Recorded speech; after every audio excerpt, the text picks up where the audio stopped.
इस वक्त उत्तर प्रदेश में असेंबली आम इंतखाबात का आगाज हो चुका है। तमाम पार्टियां अपने अपनी जीत का दावा कर रही हैं। हमारा ये मैनपुरी हलका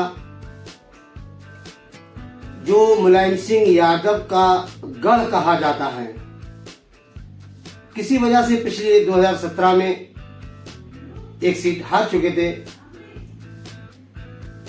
उसी चुनाव के सिलसिले में आज हम बात करेंगे जनाब शफी मंसूरी साहब से, जो समाजवादी पार्टी के साबका सेक्रेटरी भी रहे हैं रियासती सतह पर, और आपका जिले में एक मुकाम भी है, आपकी एक पहचान भी है। तो आइए गुफ्तगू करते हैं आज शफी मंसूरी साहब से। जनाब, इस वक्त चुनाव का माहौल है, सरगर्मियां बहुत तेजी पर हैं। क्या लगता है आपको, क्या समाजवादी पार्टी इक़्तिदार में आ जाएगी? सबसे पहले तो आपका बहुत बहुत शुक्रिया। जहां तक आपने सवाल किया है, समाजवादी पार्टी के इक़्तिदार में आने का सूबे उत्तर प्रदेश की आवाम को सिर्फ इलेक्शन का इंतजार कर रही है कि कब वोट पड़े और कब समाजवादी पार्टी की सरकार बनाए।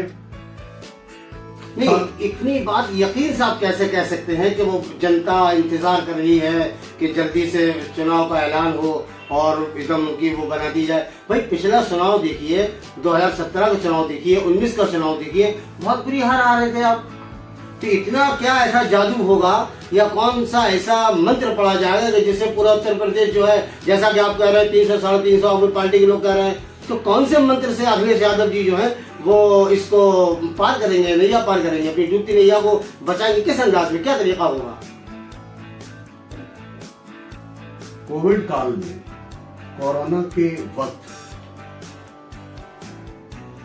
सरकार के इम्तिहान का वक्त था।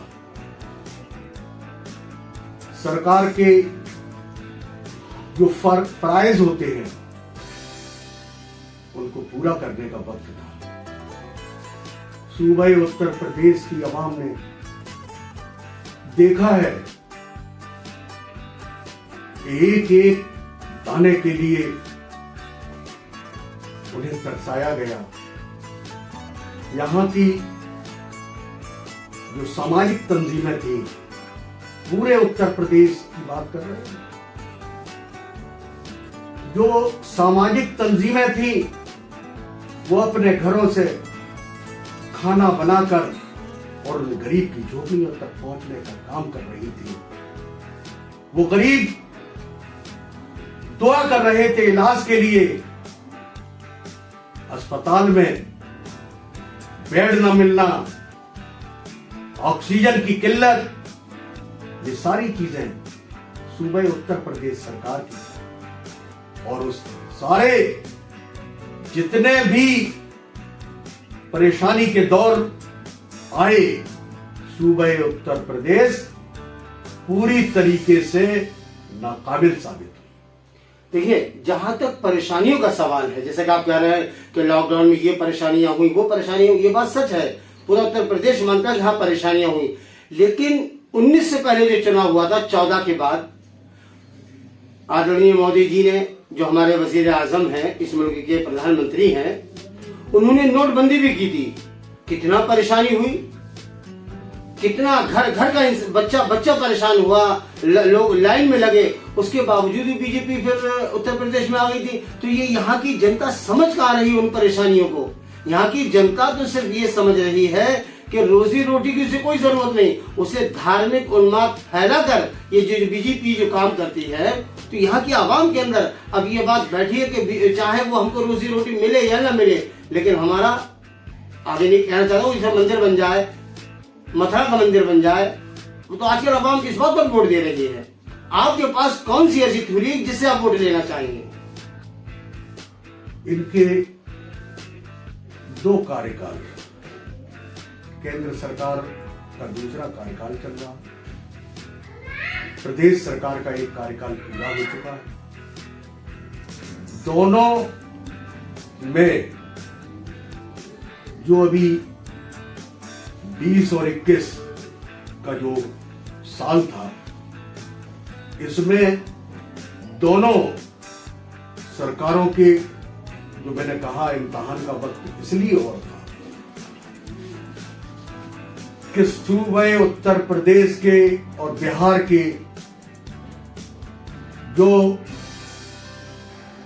गरीब तबके के लोग हैं, दूसरे सूबों में नौकरी करते हैं, और उनके लिए जहां जहां भारतीय जनता पार्टी की सरकार थी, लॉकडाउन लगने के बाद उनको सफर के नाम पर एक किसी भी तरीके का कोई साधन उपलब्ध न कराया जाना। ऐसा नहीं है, अगर प्रदेश सरकार और केंद्र सरकार चाहती तो उनको हिफाजत से घर तक पहुंचाने का काम, अगर ऐसी कोई आपदा आती भी है। नेताजी प्लीज, मेरे सवाल का ये जवाब नहीं, मेरे सवाल का जवाब ये है कि आखिर समाजवादी पार्टी किन बुनियादों पर इख्तिदार में आ रही है।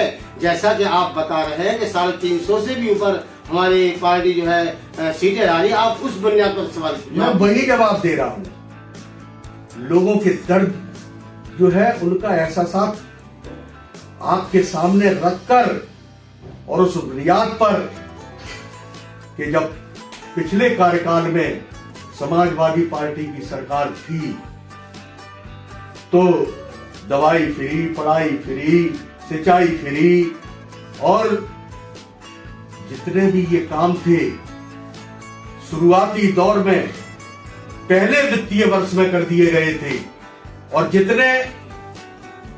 जितनी भी घोषणाएं थी, चुनाव के लिहाज से समाजवादी पार्टी ने कभी कोई विकास का काम नहीं किया। अगर विकास का काम चुनाव के लिहाज से करते तो आखिरी वक्त में, जब पूरी सरकार के पास सिर्फ 2 महीने 3 महीने बचते, तब करते। याद होगा आपको कि लैपटॉप बांटने का काम समाजवादी पार्टी सरकार ने किया था तो पहले वित्तीय वर्ष में किया था। कन्यादान बांटने का काम पहले वित्तीय वर्ष में किया था। और उसके अलावा जिन माओं को, विधवाओं को जो रोजी रोटी अपनी चलाने के लिए या चूल्हा जलाने के लिए जो सरकार की जानिब से 1000 रुपए जो मुआवजा या उन्हें भत्ता मिलता था, वो भी काम बीजेपी की सरकार ने बंद कर दिए। और उनके जितने विकास के काम थे, एक विकास इस बुनियाद पर समाजवादी पार्टी चाहती थी। असल में आप बुनियाद पर नहीं आ पा रहे। चलिए खैर कोई बात नहीं, आपकी पार्टी ने बहुत अच्छे काम किए, और लेकिन फिर भी 2017 में पार्टी को आवाम ने नकार दिया।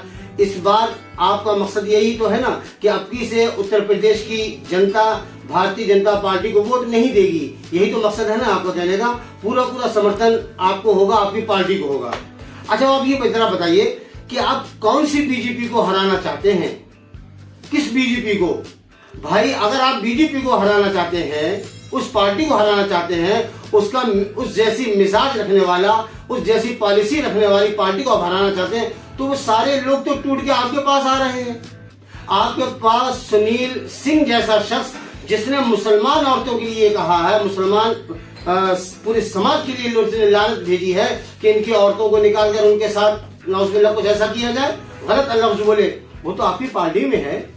अब देख लीजिए, स्वामी प्रसाद मौर्य जी अभी आए हैं, 5 साल बीजेपी में रहे, उनका जहन गुमान सब कुछ बीजेपी जैसा था, उनका जहनीत भी बीजेपी जैसी थी। अब ये कल से आपके पार्टी में आ गए। इनका भी यही बयान था कि मुसलमानों को ये तलाक और ये मसाइल जो हैं, वो तो अपने जज्बात की तस्कीन के लिए, अपने दिल के सुकून के लिए इतने मतलब शादियां करते हैं या तलाक देते हैं। तो जब ऐसे लोग आपकी पार्टी में आ जाएंगे तो फिर आप कौन सी पार्टी को हराएंगे?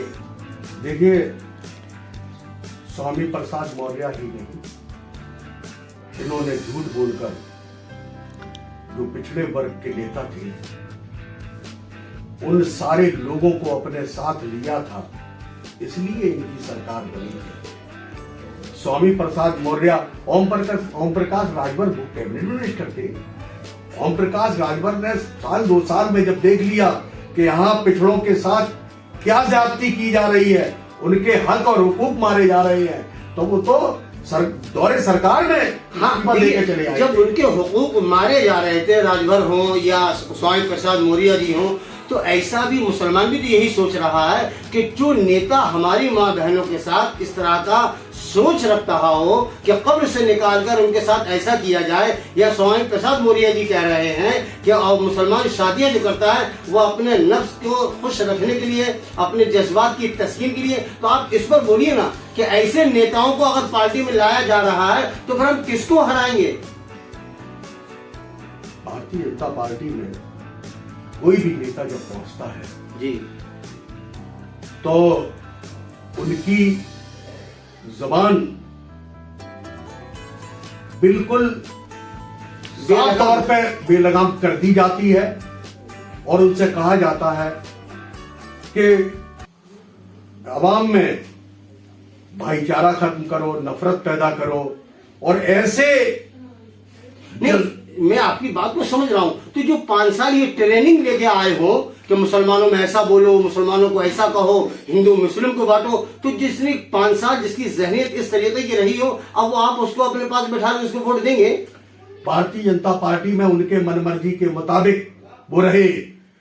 समाजवादी पार्टी में चाहे पिछड़े वर्ग का हो, अगले वर्ग का हो, कोई भी नेता भारतीय जनता पार्टी से आता है तो नेताजी की जो सोच है, माननीय अखिलेश यादव की जो सोच है, उसके मुताबिक काम करना पड़ेगा। अगर यहां पर सांप्रदायिकता का जहर घोलने की कोशिश की तो समाजवादी पार्टी में बाहर का रास्ता नहीं। तो ऐसे लोगों के जहन में तो जहनी तो पहले से ही खराब है सर। तो समाजवादी पार्टी में उसका मेंबर बनने से पहले ये बता दिया जाता है कि अगर नफरत तुमने पैदा की हो, बात अलग की है, मुकम्मल तौर पे समाजवादी पार्टी में रहना है। नहीं, तो ये कौन सा तरीका है कि जो आप एकदम आते ही आप उसको नहलाते हैं, धुलाते हैं, गंगा जल से नहलाएंगे? क्या करेंगे आप? तो आप उसको एकदम पाक साफ कर देंगे?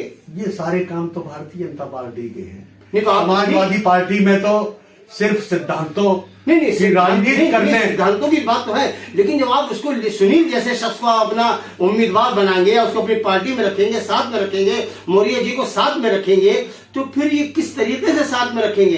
कैसे उनको पाक साफ आप करेंगे कि भाई अपनी जहनीत वहीं उतारे आओ, अपनी जहनीत निकाल दो? कौन से थर्मामीटर से आप उनके जहन को साफ करेंगे?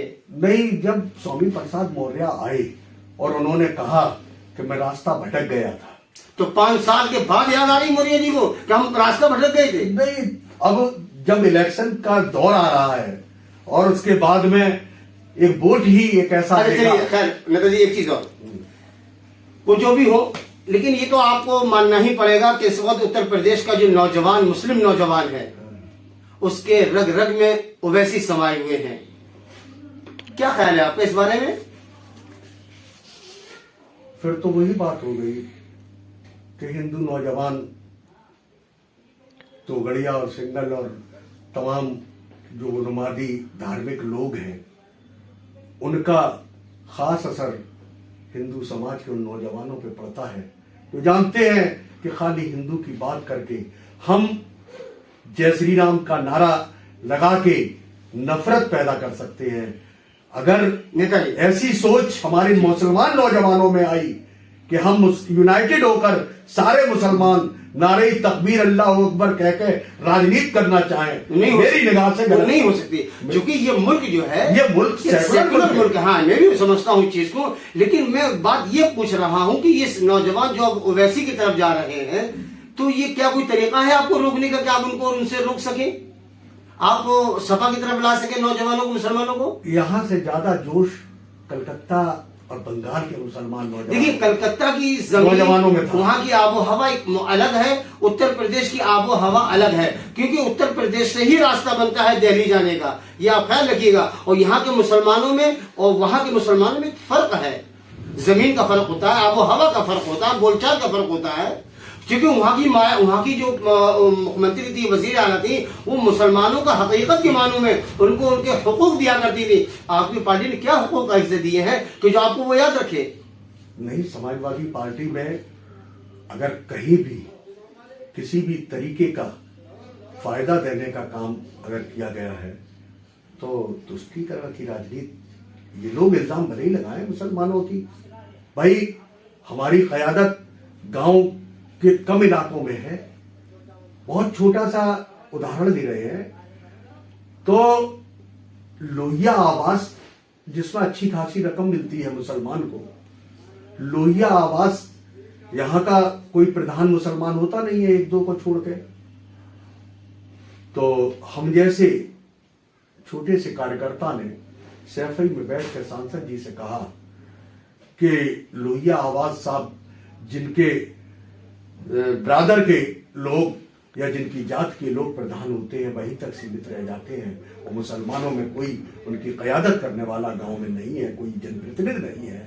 तो ऐसे आपको बता दें 40 लोहिया आवास सांसद जी ने हमसे फहरिस्त लेकर 5 विधानसभा में करीब 1.5 करोड़ रुपया मैनपुरी के मुसलमान गरीब मुसलमानों को लोहिया आवास में मैंने दिलाने का काम क्या सिर्फ इतना ही हक है मुसलमानों का?